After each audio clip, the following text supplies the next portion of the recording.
इसी तरह सर आप देखें अक्सर औकात गर्मी में ज़्यादातर लोगों को ख़ारिश हो जाती है, और ख़ारिश भी इतनी ज़्यादा हो जाती है कि वो जब ख़ारिश करते हैं तो खून निकल आता है। मुख्तलिफ मेडिसिन लगाने के बावजूद मतलब कुछ वक्ती आराम तो आता है, मगर उसका कोई परमानेंट सोल्यूशन नहीं है। तो आप कोई बता सकते हैं तिब में कोई हिकमत में है ऐसा कुछ? अच्छा, ऐसा है कि ये जो खारिश होती है ना, जिसमें ब्लड निकलता है, जी जी। ये खुश्की की वजह से होती है। एक होता है आपके दाने, वो बन जाते हैं जो जिसमें रेशा होता है जी। एक होती है खुशक खारिश। जी बिल्कुल। बाजू खुशक जो खारिश होती है, ये करने से भी आपके ब्लड निकलना शुरू हो जाता है, जी सर। और खारिश इतनी होती है कि नींद नहीं आती। जी बिल्कुल। इसके लिए बड़ा आसान सा सादा सा कुलिया है। एक तो देसी घी, बेहतरीन चीज है, दूध में मिला के इस्तेमाल किया जाए। देसी घी वो बलाई वाला ले लें, घर बना लें, घर वो इस्तेमाल किया जाए तो बड़ा बेहतरीन चीज है, वो खुश्की को खत्म करेगा। ठीक है। और जिस ऐसा पेशेंट जिसको खारिश है खुशक, ऐसे पेशेंट को चाहिए कि वो सालन ज्यादा खाए, दलिया जौ बना के खाए, दलिया गंदुम खाए, फलों का इस्तेमाल ज्यादा करे, सलाद का इस्तेमाल ज्यादा करे, पानी का इस्तेमाल ज्यादा करे, क्योंकि उसके अंदर ड्राइनेस है। और ऐसा पेशेंट अक्सर औकात कब्ज का मरीज होता है। जी बिल्कुल। और कब्ज को तोड़ने के लिए कैस्टर ऑयल 2 चम्मच रात को 1 कप गर्म पानी में डाल के पिए, ठीक हो गया। बेहतरीन इलाज है। कितना अर्सा करना है ये 1 हफ्ते में इंशाल्लाह अल्लाह के हुक्म से ठीक हो जाएगा। लगाने के लिए मैं आपको दवाई खारिश खत्म हो जाएगी। लगाने के लिए क्या करें, पानी गर्म करें, उसके अंदर नीम के पत्ते भी गर्म कर लें, उससे नहा लिया जाए, ठीक हो गया। उसके बाद क्या करना है, एक तो नहाने से पहले अगर बहुत ज्यादा इशू हो तो उसमें दूध या लस्सी जिसके अंदर बलाई मौजूद हो, उसको जिस्म के ऊपर मल लिया जाए, क्योंकि वो थोड़ा सा जो है ना वो चिकनाई पैदा करती है। अब उसके बाद क्या लगाने के लिए गंधक आंवला सार, ये आम सस्ती सी आइटम मिल जाती है। इसे आप सरसों के तेल में मिला के लगा लें, इसे आप वैसलीन में मिला के लगा लें, बेहतरीन चीज है। और इसमें अर्के मुंडी और अर्के शातरा, ये इतना अच्छा है, अगर ये दोनों पानी में मिला के पी लिए जाए ना तो फौरी तौर पे खारिश रिलीफ हो जाती है 2 से 3 दिन में। सर मुझे जो लग रहा है ना तिब क्या हिकमत जो है वो क्यों पीछे है या उसकी क्या वजह है, उसकी वजह है हमारे यहाँ लेजीनेस। अब जितनी चीज़ें आप बता रहे हैं ये मार्केट से लाना, उनका सफ़ूफ बनाना और सफ़ूफ बनाकर खाना वो बड़ा मुश्किल हो जाता है हमारे लिए। इससे हम जाके एक छोटे 5 रुपए की टैबलेट ली और खा ली।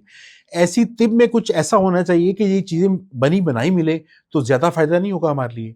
ये सर इसके ऊपर मेरी वर्किंग चल रही है। इंशाल्लाह नेक्स्ट मंथ तक तकरीबन इंशाल्लाह आपको जो भी पंसार स्टोर की आइटम चाहिए हो जी, आपको बनी बनाई अद्वियात चाहिए हो, इंशाल्लाह वेबसाइट लॉन्च हो जाएगी, उसके ऊपर आपको इंशाल्लाह ये सारी चीजें मिलेंगी। ये होनी चाहिए सर, होनी चाहिए, बिकॉज ये ऑल्टरनेटिव बहुत अच्छा है। ये जो आपने बात कही ना, आज हम इतने सोल हो चुके हैं कि हम हर चीज तो ऑनलाइन मंगवाना चाहते हैं। मेहनत तो हमें तो कोई कहना सर मेहनत आपने वो बलाई वाली बात की, मैंने कहा जिस्म पे किसने लगानी, वो तो वहां से चम्मच से हटाएंगे भी नहीं तो बहुत मुश्किल है। लोग बहुत लेजी हैं सर, हमारा टेम्परामेंट ऐसा हो गया सर पूरे माशरे का, तो इसमें कुछ अजीब बात तो नहीं आएगा। इसमें ना बाजुकात ये जो भगो के पीने वाली चीजें ना इस्तेमाल कर लेती है आवाम, ये आसान होता है, रात को भगोई सुबह पी ली जी। इसमें ना पनीर डोडी और शाहतरा और शरायता, ये ऐसी आइटमें हैं तीनों, इसको अगर भगो के रात को तो सुबह इसका पानी पी लिया जाए ना तो ये भी खारिश के लिए बड़ा बेहतरीन है। बेहतरीन सर, बेहतरीन।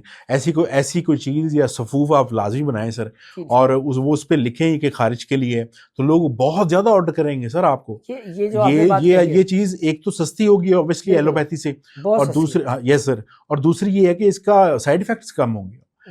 सर एक कहा जाता है कि वो शादीशुदा लोगों के साथ भी, और जिनकी शादियां नहीं भी हुई सर, जिनका पेट बढ़ जाए ना उनकी जिंदगी अजाब हो जाती है। ना तो उनको कोई कपड़ा पूरा आता है, ना वो कहीं आराम से बैठ सकते हैं, मतलब वो अपनी डायरेक्शन बार बार चेंज करते रहते हैं, तो बड़ा अनकंफर्टेबल सा फील करते हैं। तो मुझे कुछ ऐसा नुस्खा, मुझे आज तक ऐसा वैसे कोई नुस्खा नहीं मिला, मुस्तनद नुस्खा जिससे को पेट की चर्बी पिघली हो। जेन्युइन बता रहा हूँ सर, मैंने आजमा के देखे। तो मुझे कोई ऐसा मुस्तनद नुस्खा बताएं जिससे वाकई पेट की चर्बी पिघले, और मोहसिन भट्टी साहब जिस तरह कहते हैं कि आप सोए हुए होंगे और आपका वजन कम हो रहा होगा। मुझे बताइएगा जरा। अच्छा, ऐसा है कि इसमें सबसे पहला काम लाइफस्टाइल का चेंज होना है। आप अल्लाह ताला कुरान मजीद में कहता है कि मैंने इंसान को मुशक्कत के लिए पैदा किया है। बेशक। तो हम मुशक्कत करना पसंद ही नहीं करते। बिल्कुल, बहुत दूर है मुशक्कत से। मेरे पास बहुत सारे लोग आते हैं, सर जी कोई कारोबार का वजीफा बता दें। अब मैं कहता हूँ पहले काम करें, मेहनत करें, फिर साथ ये पढ़ें। अगर आप कहेंगे ना सिर्फ पढ़ने से, तो ऐसा काम ये नहीं होता। वो है ना सर, ऊंट को बांध कर अल्लाह से अल्लाह पे आप यकीन करें। बिल्कुल इसी तरह आप एक काम चाह रहे हैं, यार अब मैं मोटा तो हो गया हूँ, लेकिन अब मैं स्मार्ट कैसे हूँ? अब इसके लिए थोड़ी सी मेहनत करना पड़ेगी। मेहनत क्या है? मैं आपको जो इलाज बताने लगा हूँ इसकी 100% गारंटी देता हूँ, और इसमें अगर आपने इस्तेमाल किया ना, मैं आपको इसकी दवाई ला के दूंगा, यानी कि आपको इसकी जो प्रोडक्ट है हमारी वो दूंगा, और आपने 1 महीने बाद रिजल्ट ऑडियंस को बताना है इंशाल्लाह। ठीक है? तो इसमें बड़ा सादा सा है। सबसे पहले तो सुबह के टाइम पे 30 से 40 मिनट वॉक की जाए। ठीक है। और वॉक क्या है? सुबह उठिए, आप नमाज पढ़ें। नमाज पढ़ने के बाद आपने 1 गिलास गर्म पानी लेना है, उसके अंदर थोड़ा सा शहद मिलाएं, थोड़ा सा लेमन निचोड़ लें। ठीक है। अब ये सिप ले, लेकिन आप पी लें।